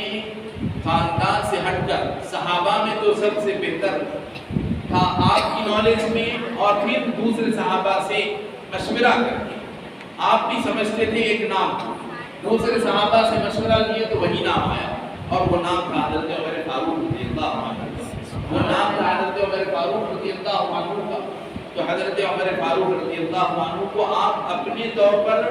خلافت کا مستحق سمجھ رہے تھے، لیکن اپنے علم کی بنیاد پر آپ ان کو خلیفہ نامینیٹ نہیں کیے، بلکہ دوسرے اور صحابہ سے مشورہ کی تو سب نے بیک آواز حضرت عمر کا نام لیا، تو آپ نے حضرت عمر کو چونکہ آپ کے خاندان کے نہیں تھے خلیفہ بنا دیا۔ 2 طریقے مل گئے، یعنی مسلمانوں کا امیر، مسلمانوں کا جو رولر ہوگا وہ کیسا ہونا چاہیے؟ یا تو حضور کے طریقے سے ہونا چاہیے. حضور نے جو طریقہ کے مسلمانوں کے حوالے چھوڑ دیا، مسلمان خود ووٹنگ کر لیے ہیں، مسلمان خود اپنی مرضی سے ایک نام پہ اتفاق کر لیے. بس پہلا سسٹم. دوسرا سسٹم بادشاہ وقت، مسلمانوں کا جو بادشاہ امیر ہوگا، حاکم ہوگا، وہ اپنے خاندان کے علاوہ کسی اور شخص کو جس کو مناسب سمجھ رہا ہے، دیگر بڑے بڑے اہم لوگوں سے مشورہ کر کے اس کو منتخب کرے. دو طریقے ہیں. پھر تیسرا طریقہ حضرت عمر فاروق رضی اللہ عنہ جب شہید ہوئے 10 سال خلافت انجام 10 سال کی خلافت کے بعد حضرت عمر فاروق رضی اللہ عنہ کے اوپر قاتلانہ حملہ ہوا اور آپ شہید ہوئے. جب آپ کی شہادت کا وقت قریب آیا، آپ کے اوپر قاتلانہ حملہ ہو گیا. اب اس کے بعد اب آپ سمجھے کہ میں روز کا مہمان ہوں. تو آپ 6 صحابہ جو بالکل بہت موسٹ سینئر صحابہ، موسٹ سینئر جو صحابہ تھے، عشرہ مبشرہ کے نام مسجدوں میں لکھے ہوتے ہیں. تو عشرہ مبشرہ کے نام، تو ان میں سے 6 صحابہ کا آپ ایک پینل بنائے، کمیٹی بنائے. فرمائے کہ یہ 6 صحابہ میرے انتقال کے بعد یہ 6 آدمی مل کر کسی ایک پر اتفاق کر لینا. یعنی 5 آدمی مل کر ایک کے حق میں وڈرا ہونا. میں تو یہ 6 کو ذمہ داری دے رہا ہوں، اب تم 6 آدمی مل کر ایک دوسرے سے مشورہ کر لے کر کسی کو بہتر سمجھتے ہیں اس کو بتاؤ. یعنی 5 آدمی مل کر کسی ایک آدمی کے حق میں وڈرا ہو جائے گا. چنانچہ حضرت عمر فاروق رضی اللہ عنہ کے بعد ان 6 میں سے 5 آدمی نے جس کے حوالے کیا خلافت کے کام کو، وہ ہے حضرت عثمان غنی رضی اللہ عنہ. دیکھیں یہاں بھی کوئی حضرت عمر فاروق کے بیٹے آپ کے شہزادے حضرت عبداللہ بن عمر رضی اللہ عنہ صحابی رسول ہیں، ایسے عاشق رسول صحابی حضرت عبداللہ بن عمر کہ اگر حضور کو دیکھ لیتے کہیں کسی کام، کہیں کسی مقام پر کہ حضور پاک علیہ الصلوۃ والسلام یہاں بیٹھے تھے، تو اتفاق سے اگر حضور بیٹھے، اب یہ جا رہے ہیں سفر کے دوران، تو برابر وہاں بیٹھ کے جاتے ہیں، حالانکہ ان کو کوئی کام ہو یا نہ. حضور پاک علیہ الصلوۃ والسلام جا رہے تھے، درخت کی ایک ٹہنی لمبی تھی اس زمانے میں، اور جا رہے تھے، حضور اتفاق سے وہ ڈالی حضور کے سر کو لگ گئی. تو اب کیا کرتے ہیں؟ یہ ان کا راستہ وہ نہیں بھی ہے تو آمدن اپنی سواری کو ادھر لے جا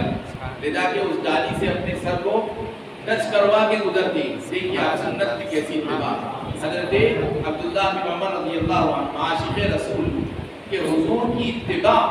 حضور کیا کرے وہ کروں گا، حضور کی ایک ایک ادا کی پیروی، اپنی طرف سے کوئی نیا کام نہیں کرتا. حضور کرے کیا پوری حضور کی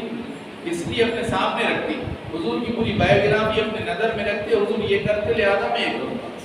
یہ نہیں کہ جو ہے حضور کی سیرت ہی نہیں پڑھے اور جو ہے اپنی طرف سے کچھ بھی کر لیتے جا رہے ہیں، ایسے نہیں. تو اتنے بڑے عاشق صادق حضرت عمر فاروق کے بیٹے، لیکن حضرت عمر فاروق اپنے اس بیٹے کو خلیفہ نہیں بنائے، بلکہ انہوں نے کیا کیا؟ 6 آدمیوں کا پینل دیا. پھر 6 آدمیوں نے حضرت عثمان کو خلیفہ بنایا. 6 آدمیوں میں سے پھر حضرت عثمان غنی رضی اللہ عنہ کی جب شہادت ہوئی، 12.5 سال حضرت عثمان غنی رضی اللہ عنہ کے عہد خلافت، 12.5 سال. تو دیکھیے باپ کتنے سال نکل گئے؟ 2.5 سال حضرت ابوبکر صدیق رضی اللہ عنہ، 10 سال حضرت عمر فاروق کے،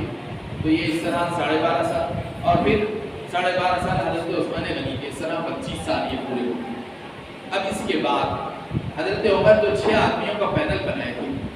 اس میں سے حضرت عثمان غنی خلیفہ بنے. اس کے بعد بچے تھے 5 آدمی، تو 5 میں سے 4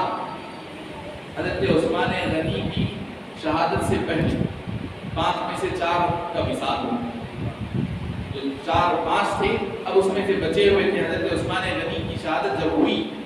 تو اب بچے تھے صرف ایک حضرت مولا علی رضی اللہ عنہ. اب اس وقت وہ جو پینل تھا اس میں سے کوئی اور تھے ہی نہیں. اگر کوئی اور رہتے تو پھر وہ آپس میں مل کر کچھ بھی کر لیتے، لیکن اب کوئی تھے ہی نہیں، صرف حضرت مولا علی رضی اللہ عنہ تھے، انہی کا حق تھا. تو حضرت مولا علی رضی اللہ عنہ کے ہاتھ پر اور یہ سارے مسلمان بیعت کر لیے. اس طرح پھر دیکھیے حضرت عثمان کے بھی خاندان کا کوئی فرد نہیں آیا، حضرت مولا علی رضی اللہ عنہ خلیفہ. اب جب تو یہ کب کی بات ہے؟ 25 یعنی تقریباً 25 سال حضور کے وصال کے بعد خلافت کے 25 سال پورے ہو گئے. اب اس کے بعد رسول پاک علیہ السلام کا ارشاد مبارک کہ میرے بعد خلافت 30 سال تک رہے گی، میرے بعد خلافت 30 سال تک رہے گی۔ خلافت یعنی خلافت کے مطلب حضور کے خلیفہ کے طور پر، حضور کے خلیفہ یعنی حضور کے بتائے ہوئے طریقے پر اسلامی حکومت کا جو نظام رہے گا وہ 30 سال تک چلتا رہے گا۔ اس کے بعد پھر خلافت کا سسٹم مسلمانوں سے ختم ہو جائے گا اور وہاں سے اسلامی تاریخ ایک نئی کروٹ لے گی، اور اس میں ہوگا یہ کہ خلافت کا جو سسٹم ہے، دیکھ رہے ہیں آپ خلافت کے سسٹم میں کیا ہوتا ہے، کوئی باپ کے بعد بیٹا، بیٹے کے بعد پوترا، یہ بادشاہ ہوگی، یہ کنگڈم کہتے ہیں اس بات۔ آپ دیکھیے آپ سعودی عرب میں آج بھی کنگڈم چل رہی ہے، کیسے کنگڈم یعنی خاندان سے ہی کوئی آدمی کو باپ بیٹا مایا وغیرہ، یہ اس طرح کا نظام ہوتا ہے۔ تو حضور فرمائیں گے خلافت جس میں خاندان والا سسٹم نہیں رہتا، بلکہ عوام سے حکومت منتخب ہوتی ہے، اور پھر اس میں کوئی آج بھی ہمارے ہندوستان میں عوام حکومت منتخب کرتی ہے، لیکن مگر کیسے اس کے لیے پہلے سے بول کے میرے ووٹ ڈالو، میں خلیفہ بنتا ہوں، میں اچھا حاکم ہوں، میں اچھا، وہاں ایسا نہیں ہوتا۔ وہاں عوام کی مرضی پہ چھوڑ دیا جاتا کہ یہ بولنے کی ضرورت نہیں رہتی کہ مجھے ووٹ ڈالو، مجھے خلیفہ بناؤ، بلکہ اب تک کا کیا کیریکٹر ہے وہ دیکھتے ہوئے عوام خود چن لیتی ہے۔ یہ ہوتا ہے اسلامی خلافت کا نظام۔ تو حضور فرمائے کہ اسلامی خلافت 30 سال تک چلے، اس کے بعد مسلمانوں کے درمیان خلافت نہیں رہے گی، اور اس کے بعد کنگڈم سسٹم آ جائے گا مسلمانوں میں۔ حضور کی پیشن گوئی تھی، حضور کی یہ پریڈکشن تھی، حضور کی یہ فور کاسٹ تھی، پیشن گوئی یعنی بیفور ٹائم حضور اس بات کی خبر دے چکے تھے۔ حضور پاک علیہ السلام قبل از وقت اس بات کی امت کو خبر دیے کہ یہ خلافت 30 سال چلے گی، اس کے بعد مسلمانوں میں ایک بادشاہت کا سسٹم آ جائے گا۔ چنانچہ اب 25 سال تو یوں نکل گئے، حضرت سیدنا علی مرتضیٰ کرم اللہ وجہہ تخت خلافت پر بیٹھے، 4.5 سال حضرت علی رضی اللہ عنہ کی خلافت ہو رہے تھے، 4.5 سال ہوئے تھے کہ آپ کی شہادت کا واقعہ پیش آیا۔ اب اس کے بعد حضرت علی رضی اللہ عنہ سے لوگوں نے خواہش کی کہ آپ جب وصال فرما رہے تھے تو آپ اپنے بیٹے حسن رضی اللہ عنہ کو نامزد کر دیجیے، نامینیٹ کر دیجیے خلافت کے لیے۔ آپ اپنے بیٹے حضرت حسن کا نام لکھ دیجیے، کچھ پیپر پر لکھ دیجیے۔ تو حضرت علی رضی اللہ عنہ فرمائے کہ میں اپنے بیٹے کا نام نہیں لکھوں گا، بلکہ اب تک کے جس طریقے سے مسلمان اپنی خلافت کے مسئلے کو طے کرتے آئے ہیں، اس کے بعد بھی وہی سارے مسلمان مل کر ہی اپنے کسی خلیفہ کو منتخب کر لیں گے۔ حضرت علی نے بھی اپنے بیٹے کا نام کی سفارش نہیں کی، اور حضرت علی رضی اللہ عنہ بالکل بے فکری کے ساتھ دنیا سے رخصت ہو گئے، پرواہ نہیں کی کہ میرا بیٹا خلیفہ بنے گا یا نہیں بنے گا۔ لیکن ہوا یہ کہ اس کے بعد حضرت علی کے بعد جب پورے عالم اسلام اور اس وقت جتنے مسلمان دنیا میں تھے ان سارے مسلمانوں پر مسلمانوں نے نگاہ ڈالی تو حضرت امام حسن رضی اللہ عنہ سے افضل بہتر کسی کو نہیں پایا، لہذا سارے مسلمان حضرت امام حسن رضی اللہ عنہ کے ہاتھ پر بیعت کر اور انہوں نے اپنا خلیفہ بنا لیا۔ یعنی اب اس وقت جب حضرت امام حسن رضی اللہ عنہ خلیفہ بنے تو یہ امت اسلامیہ حضرت عثمان غنی رضی اللہ عنہ کی شہادت کے بعد، حضرت عثمان غنی کی رضی اللہ عنہ کی شہادت کے بعد مسلمانوں کے درمیان 2 جماعتیں بن گئی کہ یہ حضرت عثمان غنی رضی اللہ عنہ کو شہید کرنے والے یہ لوگ یہ مصر سے آئے تھے، جو مسلمانوں کے ارادے کو بکھرنے کے مقصد سے مسلمانوں کے جمعیت کو پارا کرنے کے لیے انہوں نے شرارتاً حضرت عثمان غنی رضی اللہ عنہ کو شہید کروایا، اور وہ اصل در پردہ یہودی ہے۔ اب اس کے بعد ہوا یہ کہ مسلمانوں میں خود آپس میں اختلاف ہو گیا کہ آخر یہ حضرت عثمان غنی رضی اللہ عنہ کی شہادت کیسے ہوئی، کیوں ہوئی، اس کا قاتل کون ہے، کہاں اس کو ڈھونڈ کر نکالا جائے۔ تو اس مسئلے میں آ کر حضرت علی رضی اللہ عنہ ایک جانب عراق، مدینہ منورہ اور یہ حجاز کا پورا علاقہ، مکہ، مدینہ اور عراق کا یہ پوری پٹی حضرت علی رضی اللہ عنہ کے ساتھ. اور پہلے سے حضرت عمر فاروق کے زمانے سے حضرت عمر فاروق نے اپنا ایک گورنر فلسطین اور جو سیریا ہے وہاں کے لیے بھیجایا. حضرت عمر فاروق اپنے زمانے میں ایک صحابی رسول کو، ایک کاتب وحی کو اپنا ایک گورنر بنا کر فلسطین اور شام، جس کو سیریا کہتے ہیں، وہاں کے لیے حضرت عمر فاروق ایک گورنر بنا کر بھیجایا. ان کا نام ہے حضرت امیر معاویہ رضی اللہ عنہ. تو یہ جو پٹی تھی حضرت امیر معاویہ کے کنٹرول میں اور ان کے ماننے والی. تو جیسے ہی حضرت عثمان غنی رضی اللہ عنہ کی شہادت ہوئی، اب مسلمانوں میں دو جماعتیں ہوئی کہ ایک مطالبہ یہ ہونے لگا کہ حضرت عثمان غنی رضی اللہ عنہ کے جو قاتل ہیں ان سے حضرت عثمان غنی کی شہادت کا بدلہ لیا گیا. لیکن وہ قاتل یہودی ایسے تھے کہ مسلمانوں میں گچ بچ چھپے ہوئے تھے، ان کو ڈھونڈ کر نکالنا کچھ آسان نہیں تھا. اس میں حضرت علی رضی اللہ عنہ کو ڈھونڈنے میں کافی دقت ہو رہی تھی. اس طرح یہ غلط فہمیوں کے نتیجے میں ہوا یہ کہ ایک مسلمانوں کی ایک جماعت ادھر عراق، مدینہ، مکہ وغیرہ کی جانب مسلمانوں کی ایک جماعت تیار ہوگی، اور دوسری جماعت ادھر ملک شام، فلسطین وغیرہ کی جانب دوسری جماعت مسلمانوں کی. ادھر بھی ایک صحابی رسول، ادھر بھی ایک صحابی رسول. اگرچہ کہ حق پر یعنی خلیفہ جو برحق ہیں، خلیفہ برحق کا جو موقف تھا وہ حضرت سیدنا مولا علی رضی اللہ عنہ کو حاصل. خلیفہ برحق حضرت مولا علی، اگرچہ کہ حضرت امیر معاویہ رضی اللہ عنہ مسلمانوں کی طرف سے ایک سوال لے کر بیٹھے، ایک مطالبہ لے کے بیٹھے کہ ہمارا ایک اتنا بڑا خلیفہ حضرت عثمان غنی رضی اللہ عنہ شہید ہو گئے، آخر ان کا خون ایسے ہی بیکار چلے جائے گا؟ ان کے قاتل کون ہے؟ آخر ان کو ڈھونڈ کر نکالا نہیں جائے گا؟ ان کا سوال ادھر سے برحق تھا. لیکن اس سوال کو پورا کرنا اتنا آسان نہیں تھا کہ دشمن اس قدر مسلمانوں کے اندر پھیلے ہوئے تھے کہ کون قاتل ہے کون نہیں ہے، کسی کو نام کی سزا دی بھی نہیں جا سکتی. اس لیے حضرت سیدنا علی مرتضیٰ کرم اللہ وجہہ ابھی انویسٹیگیشن میں تھے. آپ دیکھتے ہیں کہ ایک کیس 25 سال پہلے کا چلتا ہے، تو آج سال ہوتا ہے، اس کا مقدمہ حل ہوتا ہے، فیصلہ ہوتا ہے 25 سال کے بعد. تو آپ کو ہم عرض کر رہے ہیں کہ حضرت علی رضی اللہ عنہ کو صرف 4.5 سال کا موقع ملا، اور اس دوران انویسٹیگیشن پورا ہو بھی نہیں سکا. تو خیر اچانک حضرت سیدنا علی مرتضیٰ کرم اللہ وجہہ کی شہادت کا واقعہ پیش آ گیا. اب اس کے بعد 25 سال اور یہ 4.5 سال، کتنے سال ہو گئے؟ 29 سال ہو گئے. تو حضور کی جو پیشن گوئی تھی میرے بعد 30 سال تک خلافت رہے گی. تو اب حضرت حسن مجتبی رضی اللہ عنہ کو حضرت علی کی جگہ پر خلیفہ اسلام، مسلمانوں کا خلیفہ مان کر بیعت کی گئی. تو 5ویں خلیفہ حضرت امام حسن مجتبی رضی اللہ عنہ. عام طور پر مشہور 4 خلیفہ، لیکن یہ ایک پکی بات ہے کہ 5ویں خلیفہ حضرت امام حسن مجتبی رضی اللہ عنہ. لیکن چونکہ وہ 30 سال کا جو لمبا پیریڈ ہے اس میں 6 مہینے زیادہ دقت نہیں آتے، اس لیے بسا اوقات آپ کا نام نہیں لیا جاتا. بالکل 6 مہینے کا چھوٹا سا پیریڈ ہے. لیکن یہ تاریخی حقیقت ہے کہ حضرت حسن مجتبی رضی اللہ عنہ مسلمانوں کے 5ویں خلیفہ راشد. اب اس کے بعد یہ 6 مہینے آپ خلیفہ بن کر 6 مہینے ہو ہی رہے تھے،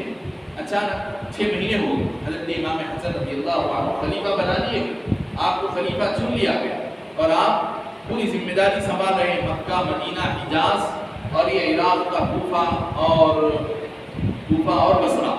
عراق کا پورا جو ملک ہے حضرت امام حسن کے کنٹرول میں. اور آپ کے مقابل میں ادھر حضرت امیر معاویہ رضی اللہ عنہ شام کے اندر حکومت چلا رہے ہیں. دونوں بھی بالکل مسلمان اسلامی حکومت کے انداز میں چلا رہے ہیں. یہاں بھی پوری اسلامی شریعت کا پورا خیال، وہاں بھی اسلامی شریعت کا پورا خیال. یہاں بھی کوئی چور چوری نہیں کر سکتا، یہاں بھی کوئی شراب پیتا ہے تو اس کو سزا ہو جاتی ہے، وہاں بھی کوئی چوری کرتا ہے تو اس کے ہاتھ کاٹے جاتے ہیں. پوری ایک اسلامی حکومت. لیکن اب کسی وجہ سے یہ دونوں لشکر ایک مقام پر ایسے آمنے سامنے ہو گئے کہ دونوں کے درمیان جنگ کی نوبت آ گئی۔ اور یہ وہ وقت تھا جب کہ حضرت حسن رضی اللہ عنہ کے 6 مہینے پورے ہو رہے تھے، 29.5 + 6 بولے تو تقریباً 30 سال پورے ہو رہے تھے۔ تب حضرت حسن رضی اللہ عنہ کے ہاتھوں وہ حضور کی پیشن گوئی پوری ہونے کا وقت پورا آ گیا، جو حضور فرمائے تھے، جو حضور نے جو فرمایا تھا 30 سال سے بھی پہلے حضرت امام حسن کے بچپن کہ ان ابنی ھذا سید، میرا یہ بیٹا سردار ہے۔ سردار کیا ہوتا ہے؟ سردار کسی چیز کی پرواہ نہیں کرتا، سردار سارے مفادات سے بے فکر ہوتا، سب کا قوم کا فائدہ دیکھتا، وہ ہوتا ہے سردار۔ سردار خود بھوکا رہتا ہے، قوم کو اپنی ماتحتوں کو کھلاتا ہے۔ سردار خود نہیں اوڑھتا ہے، یعنی اگر اس کے لیے آرام کی کوئی چیز نہیں ہے تو وہ اپنی آرام کی چیز دوسروں کو دیتا، اور اس کے لیے موسم کے حساب سے کپڑا نہ بھی ہو تو صرف تن ڈھانکنے کے لیے صدر ڈھانک لیتا، لیکن مگر زائد جو چیز ہے دینے کی وہ دے دیتا، صرف صدر ڈھانک لیتا، لیکن جو عیش و آرام اور عزت کے لیے جو چیز ہوتی ہے، جو انسان کے لیے آرام کا سہولت کا جو باعث ہوتی ہے، وہ جو زائد لباس ہوتا ہے وہ بھی اٹھا کر قربان کرتا۔ تو سردار بے لوث کام کرتا۔ تو حضرت سیدنا امام حسن رضی اللہ عنہ اس موقع پر حضرت امیر معاویہ رضی اللہ عنہ سے 3 شرطیں رکھ کر کہ حضرت امیر معاویہ رضی اللہ عنہ، امام حسن رضی اللہ عنہ کے طرفدار جو لوگ حضرت علی کے زمانے میں جو کچھ بھی آپس میں رنجشیں رہی، اس دوران کچھ ہوا ہے تو ان لوگوں کو آپ ان سے کوئی باز پرس نہیں کریں گے، ان کو بالکل معاف کر دیا جائے گا، اس لیے کہ وہ حضرت علی کی تائید میں ہو۔ جو کچھ بھی ہوا حضرت علی کی تائید میں انہوں نے بحیثیت سپاہی انجام دیا، لہذا حضرت امیر معاویہ کے ہاتھ پر بیعت کر لینے کے بعد، حضرت امیر معاویہ کو یہ حکومت سرنڈر کرنے کے بعد حضرت امیر معاویہ ان سے کوئی انتقام نہیں لیں گے، ایک شرط۔ پھر اسی طرح اور ایک شرط کہ حضرت امام حسن رضی اللہ عنہ کے پاس یہ حکومت کے انتظامات چلانے کے سلسلے میں لوگوں سے شخصی قرضے ہوئے، جیسے بسا اوقات حکومت کو بھی عوام کے بڑے سرمایہ داروں سے قرضہ لے لینا پڑتا، تو اس طرح حضرت امام حسن کو قرضہ ہوا، تو چونکہ وہ خلافت کا قرضہ، تو حضرت امیر معاویہ رضی اللہ عنہ کو فرمایا گیا کہ یہ قرضہ بھی ادا کرنا آپ کی ذمہ داری ہو۔ اس طرح ان شرائط کی بنیاد پر حضرت امام حسن رضی اللہ عنہ جو خون ریزی ہونے والی تھی، بجائے جنگ کے آپ نے حضرت امیر معاویہ سے ان 3 شرطوں کو قبول کرنے کی بنیاد پر صلح کر لیا اور فرمایا کہ آپ ہاتھ آگے بڑھائیے، میں آپ کے ہاتھ پر آپ کو خلیفہ اور امیر المومنین مان کر میں بیعت کرتا ہوں۔ حضرت امام حسن رضی اللہ عنہ حضرت امیر معاویہ رضی اللہ عنہ کو قیامت تک کے لیے مسلمانوں کے درمیان ایک امیر المومنین اور خلیفۃ المسلمین کے طور پر ایکسپٹ کیا۔ جب حضرت امام حسن رضی اللہ عنہ ان کو اپنا خلیفہ بنائے اور ان کے حوالے حکومت کیے، تو ہمارا بھی یہ ایمان کہ ہم چونکہ امام حسن کے ماننے والے، ہم امام حسن مجتبی رضی اللہ عنہ کے ماننے والے، ان کے نام لیوا ہے۔ جب انہوں نے حضرت امیر معاویہ کو اپنا خلیفہ، انہوں نے جب خلیفہ مانا، انہوں نے امیر المومنین مانا، تو ہم ہمارے امام کی پیروی میں حضرت امیر معاویہ رضی اللہ عنہ کو ہم بھی خلیفہ مانتے ہیں، اور اگر حضرت امیر معاویہ کو کوئی غلط الزام دیا جاتا ہے تو نعوذ باللہ اس کی سوئی حضرت امام حسن رضی اللہ عنہ کی جانب اٹھتی ہے۔ اس لیے ہم اس بارے میں حضرت امام حسن رضی اللہ عنہ کے اقدام کو بالکل حق بجانب مانتے ہیں، اور نبی پاک صلی اللہ علیہ وسلم کی یہ پیشن گوئی کہ میرے اس بیٹے کے ذریعے سے اللہ تعالی میری امت کے مسلمانوں کی 2 بڑی جماعتوں کے درمیان صلح کروائے گا، یہ پیشن گوئی حضور کی اعتبار مبارک سے نکلی ہوئی امام حسن کے ذریعے سے پوری ہوئی۔ اسی لیے امام حسن رضی اللہ عنہ کا نام آپ دیکھتے ہیں کہ لوگ، کیونکہ ان کو حضرت امیر معاویہ سے بولتے، حضرت امام حسن کو مانے تو حضرت امیر معاویہ کو ماننا پڑتا، حضرت امام حسن کو آپ حق بجانب مانیں گے تو پھر ان کے اقدام کو حق بجانب ماننا پڑے گا، تو پھر حضرت امیر معاویہ کی صحابیت کو ماننا پڑے گا، تو لہذا لوگ حضرت امام حسین کا تو چرچا کرتے لیکن حضرت امام حسن کا نام غائب ہو، ان کے پوسٹروں سے، ان کی مجلسوں سے، ان کی محفلوں سے، ان کے پروگراموں میں حضرت امام حسن کا وہ چرچا نہیں جو حضرت امام حسین ان کے چھوٹے بھائی کا اتنا چرچا۔ ہمارا ایمان نہ ہے کہ جو فضیلتیں حضرت امام حسین رضی اللہ عنہ کو حاصل ہیں وہی تقریباً حضرت امام حسن رضی اللہ عنہ کو بھی حاصل ہے۔ ایک مرتبہ حضرت سیدنا صدیق اکبر رضی اللہ عنہ نکلتے ہیں باہر اور دیکھتے ہیں کہ حضرت امام حسن رضی اللہ عنہ بچوں کے درمیان کھیل رہے ہیں، تو صدیق اکبر رضی اللہ عنہ فرماتے ہیں شبیہاً بالنبی، یہ نبی پاک صلی اللہ علیہ وسلم کے بالکل مشابہ، لیسا شبیہاً بعلی، یہ تو علی رضی اللہ عنہ سے ملتے جلتے نظر آ رہے ہیں، یہ تو نبی پاک صلی اللہ علیہ وسلم کے ملتے جلتے حضور کے شبیہ معلوم ہو رہے ہیں، حضرت علی کے شبیہ نہیں۔ تو یہاں تک کہ بتایا کہ حضرت امام حسن رضی اللہ عنہ نبی پاک صلی اللہ علیہ وسلم کے آپ کے اوپری دھڑ کے مشابہ تھے، نبی پاک صلی اللہ علیہ وسلم کے اوپری جسم کے مبارک کے مشابہ حضرت امام حسن رضی اللہ عنہ، اور مابہی جسم مبارک کے مشابہ حضرت امام حسین رضی اللہ عنہ۔ تو جب اتنی بڑی مناسبت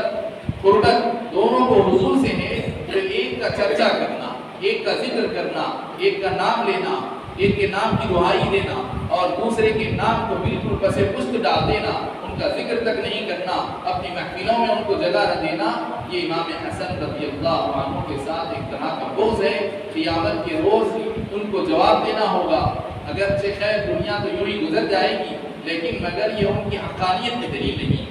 جو انہوں نے اہل بیت کے نام پر، اہل بیت کے نام کی دعائی جب دیتے ہیں تو پھر حضرت امام حسن کے بارے میں ان کو انصاف کرنے کی ضرورت ہے۔ وصلی اللہ تعالی علی خیر خلقہ سیدنا محمد و آلہ وسلم۔